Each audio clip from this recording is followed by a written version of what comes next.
Freddy Pilor, Guru Asuransi, 24 September 2024 dari Kopi Arabica Asta Building di Seklapan, Jakarta Selatan.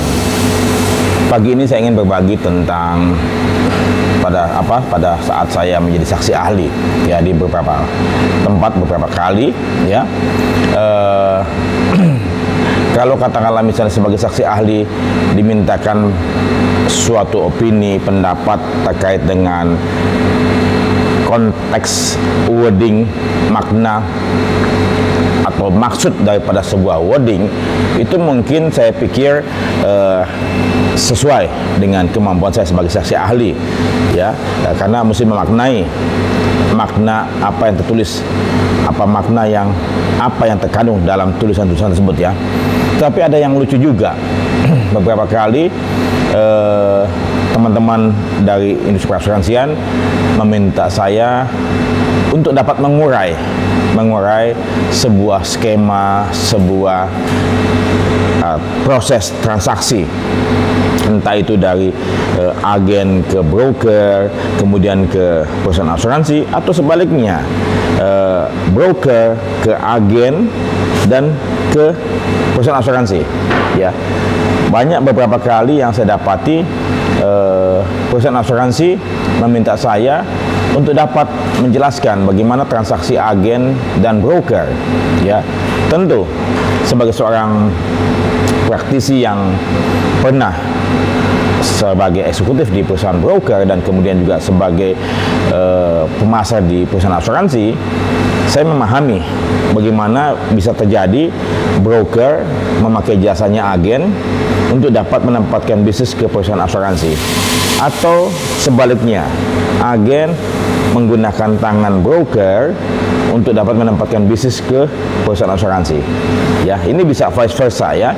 Nah, dan kemudian ada beberapa perusahaan asuransi yang tidak tahu bahwasannya agen itu adalah merupakan bagian daripada perusahaan mereka, karena sesuai dengan undang-undang perasuransian baik itu nomor 2 tahun 92 maupun yang terbaru undang-undang 40 tahun 2014 ya, yang menyatakan bahwasannya memang agen adalah bagian ataupun bisa dikatakan sebagai sebagai tanda petik ya, karyawan yang dipekerjakan, karena ada PKS ya, bukan karyawan yang digaji oleh perusahaan asuransi, tapi tanda petik orangnya perusahaan asuransi ya, karena dia adalah perpanjangan tangan untuk memasarkan produk-produk perusahaan asuransi. Nah, seandainya kalau katakan misalnya perusahaan asuransi tidak mengakui hal tersebut, maka sesungguhnya dia mesti belajar lagi undang-undang ya. Bagaimanapun juga saat ini posisi agen merupakan bagian daripada perusahaan asuransi. Dia tidak bisa berkatakan bahwasannya dia itu bukan merupakan bagian ya. Jadi pada waktu di Bani ya, saya menjelaskan bahwasannya seandainya kalau perusahaan asuransi tidak memahami kerjasama dengan agen dan tidak punya PKS, itu adalah kesalahan perusahaan asuransi. Karena bagaimanapun juga perusahaan asuransi adalah adalah induk, adalah suatu korporasi, sementara agen individu ataupun bahkan mungkin PT yang CV atau apapun itu di bawahnya naungannya perusahaan asuransi ya. Sehingga hal ini mesti dipahami oleh perusahaan asuransi bahwa agen merupakan bagian daripada dirinya ya, sementara broker tidak ya. Nah, tapi kemudian bagaimana kalau katakanlah ternyata ada broker menggunakan jasa agen untuk menempatkan ke perusahaan asuransi?